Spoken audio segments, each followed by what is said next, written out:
Hello everyone, and welcome to our second lesson on Carcassi's Caprice in D minor. We'll use today's lesson to go over measures 1 through 5 and primarily focus on our bass muting technique in our right hand. So I know here at the onset it feels like we're going very slow, but I feel like after we introduce this concept and after we talk a little bit more about bar chords in our next lesson, I think you'll be able to take off with this piece. So thank you again for spending your time with me and giving this piece the patience and care that good music making needs. So let's start off today's lesson with a review of the first two measures, and I want to introduce a concept to you that might help you with these chord shifts if you're still struggling, and even if you're not struggling, this might be just a useful tool. So let me throw the metronome on here, and what I'd like you to do is just watch my left hand, especially as I switch from my D minor to my diminished chord. Okay, have my D minor set up. 3, 4.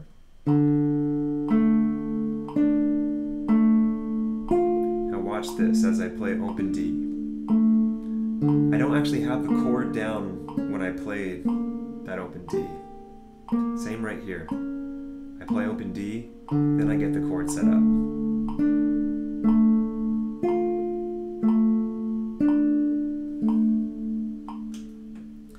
It's so helpful and so useful. So use those open strings to kind of like sneak your shifts in so your audience thinks you're already there, but all the while you weren't making an abrupt, anxious movement to make it all happen. So let's try that together real quick now that you get the concept. Starting at measure 1. 1, 2, ready, go. No matter what, play this open D in time. Now start moving. And the same is true here. Play open D, don't worry about the chord, you have that extra second.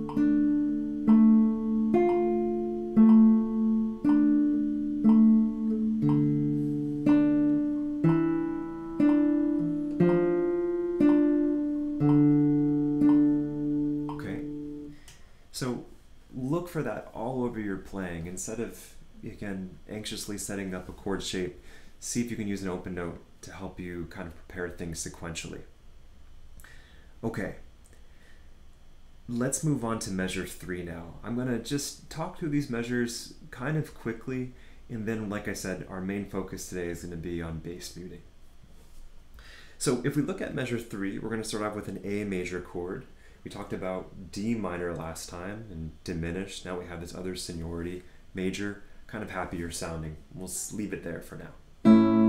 So to play it, we have open A on the 5th string, A on the 3rd string 2nd fret, C sharp on the 2nd string 2nd fret, and then open E on the 1st string. So I'm just going to block these just for a second like we did last time. I'm going to play those 4 notes. And then now I'm going to play D minor, and we have this common finger. This is another really important strategy. Not only using open strings to shift, but also looking if any fingers stay in common. So oftentimes things like this happen for people where they set up everything fresh. No need, okay? So we have the A down.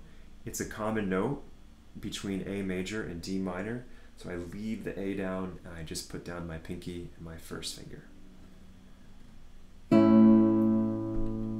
3, 4, 2, 3, back to A. So, and just like the last lesson, we have this sort of pedal bass motive where we have a harmony over a bass line, the bass stays the same, and then the harmony changes. So sure enough, it's just kind of a strong compositional feature of this piece. Let's carry on. So just like we had at the end of measure 2, we have this similar line in measure 4. We have a repeated higher note over a moving bass line. In our last lesson, we did P and M.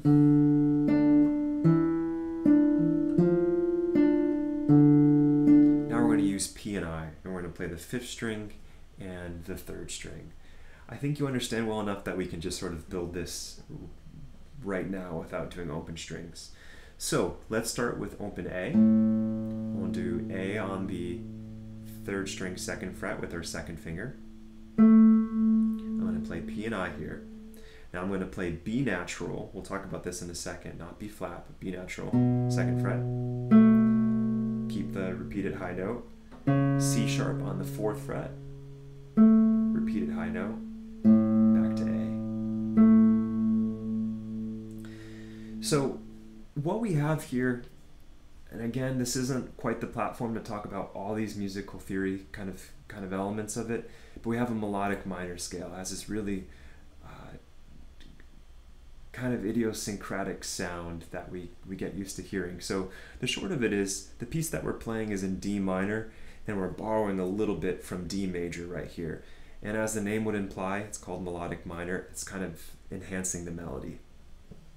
So let's really briefly do as we did last time, where we're going to block the chords, and then we'll play this bass line also blocked, just like last lesson. So let's see how you do. We're going to start off with A major, D minor, keeping A in the bass, back to A major, and this new melodic minor thing. Okay, 1, 2, ready, go. Start thinking about where you're going. The 2nd finger stays down. 2nd finger still stays down.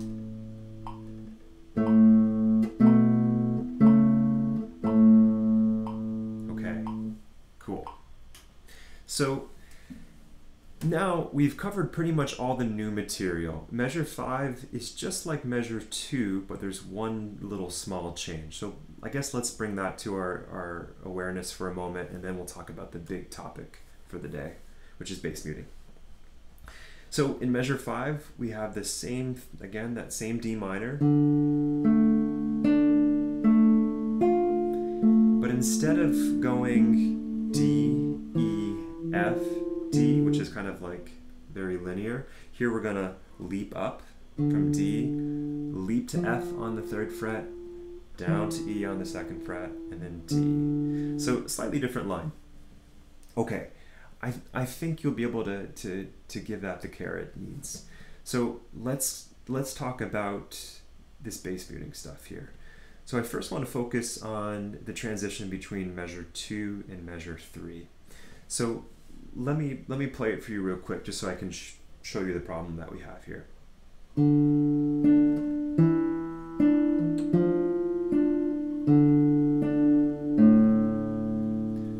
We have a lot of sound going on right here. We have A and D ringing over at the same time, and it makes things kind of muddy.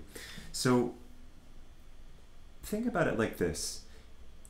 If you kind of just had, like, you know, a non-musician listen to your music and they hear 2 recordings, and somebody's doing these bass mutes and someone is not, that listener might not be able to say what's going on that sounds better, but they would hear a qualitative difference. It would sound a little bit cleaner, a little bit clearer. So again, it seems like we're grasping at straws here, but it's a really important feature for our playing, and it's worth developing, because in some pieces it really makes all the difference. And whether you hear it here yet is less important than if you can do it here. Because if you have the ability to do it in this Carcassi piece, you'll be able to do it in Bach and whatever you might dream of playing someday. This brings us to another important concept, not only the bass muting, but playing right hand alone. So what we're going to do right now is we're going to play just open strings here. So I'm playing the last 2 16th notes of beat 2, which happen to be the 4th string and the 2nd string. And then now, to get that 4th string to be muted, what I'm going to do is a rest stroke with my thumb, and it's going to stop that. So listen for the D here. Get the note spinning in your ear. And then notice how I cut it off with doing a rest stroke here. So I love this analogy. The American guitarist David Leisner talks about raindrops on a rooftop.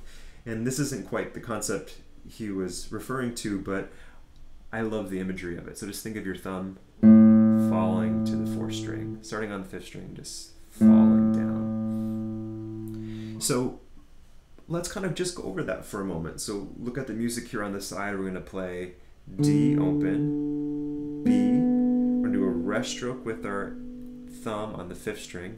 It's going to land on the 4th string, which effectively mutes that note, and then we're going to play open G. Let's do that a couple times. And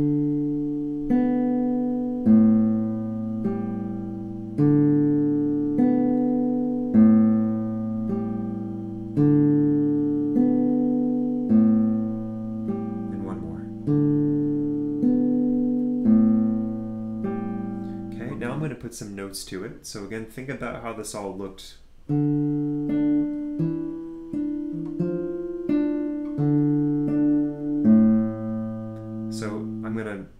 We'll do that slower, of course. So we're to take the last two 16th notes of beat 2, or sorry, of measure 2. Now I'm going to do a rest stroke, and then I have my A set up, probably A and C sharp if possible. We'll do that a couple times. D, D, A rest stroke, A.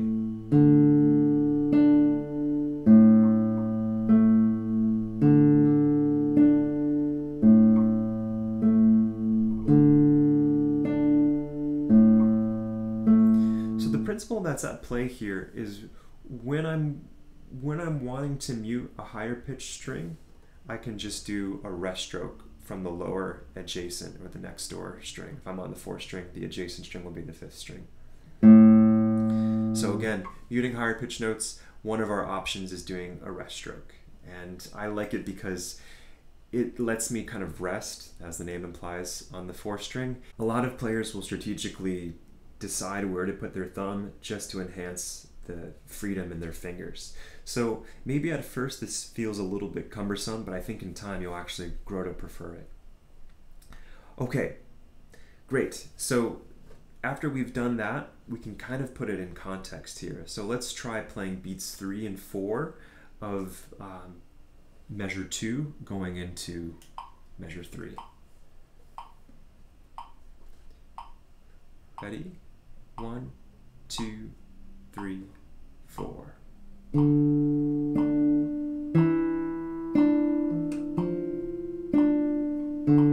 Rest stroke.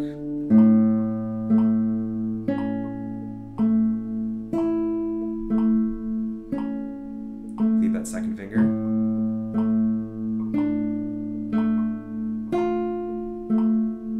Leave the 2nd finger.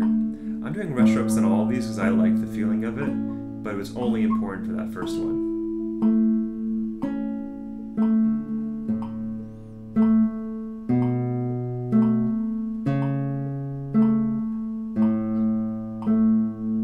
Okay, so please realize that you can kind of go back to the timestamp with these open string exercises, put the left hand together a little bit more slowly, and you know, I'm playing this at the 16th note equals 60. You can go slower if you need to, and I'd recommend it, or take it out of time for a little bit and then put it with the metronome. Okay, so now we have one other new concept here for this bass muting thing. So we've done a rest stroke. Now we have a sequential preparation. So let's talk about this for a little bit. So when we're trying to mute a lower pitch string, which is what we're going to need to do when we get to measure 5.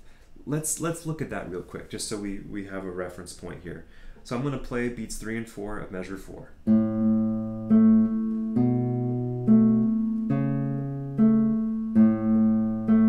You hear how the A is open before I play this, and then now they're there together. And again, it's a little muddy, it's a little noisy.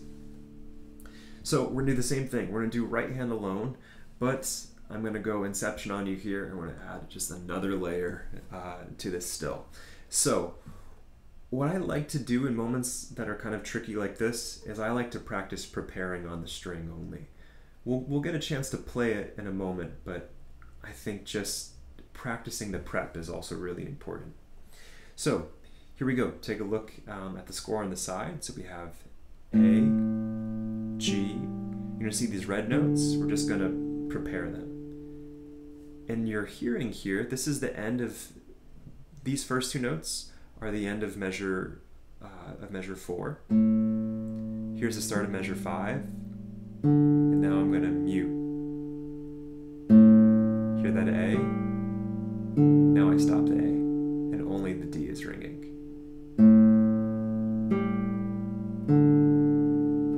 So I'm prepping both my thumb on the 5th string so I can mute it, and my index finger on the 3rd string G just so I can have a chance to start preparing that note, because that's the pattern, right?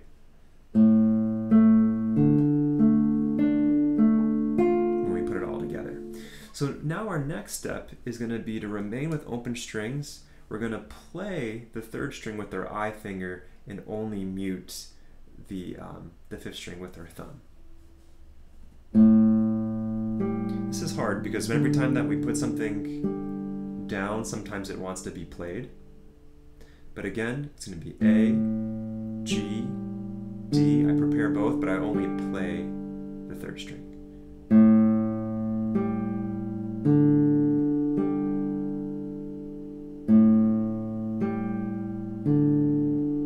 We'll do one more.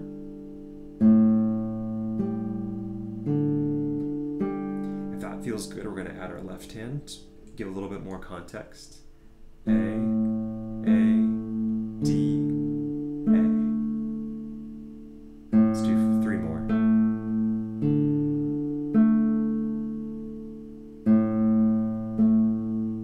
How do you know if you did it right? Your thumb's resting on the 5th string.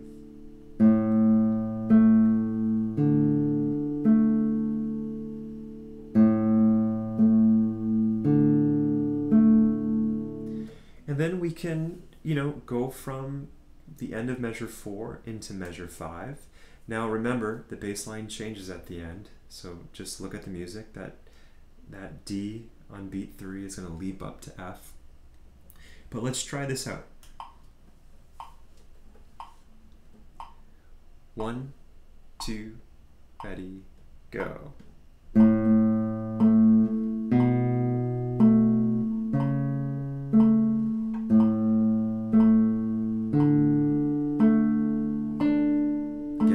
On the 5th string right now. If it is, you did it right. Now it has to hop down to the 4th string, leap up to F.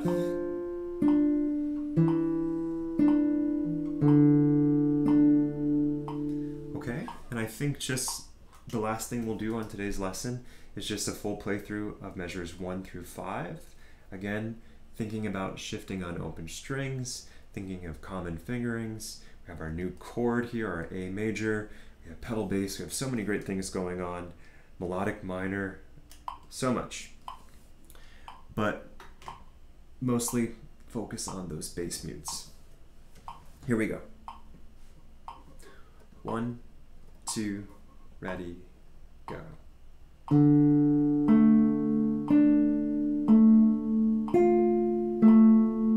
Shift on the open string.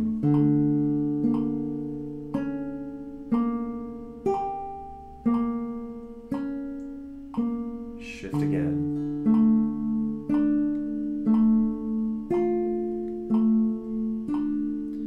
We're going to do a rest stroke with our thumb in just a moment. Think about the rest stroke on the 5th string. Rest stroke.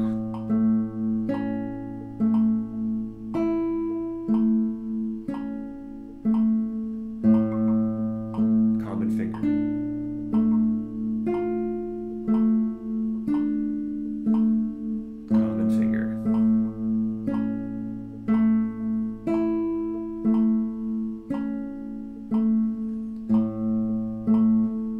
Here we're going to sequentially plant our thumb to the 5th string.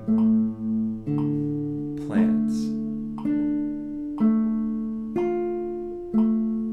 Bass line slightly different.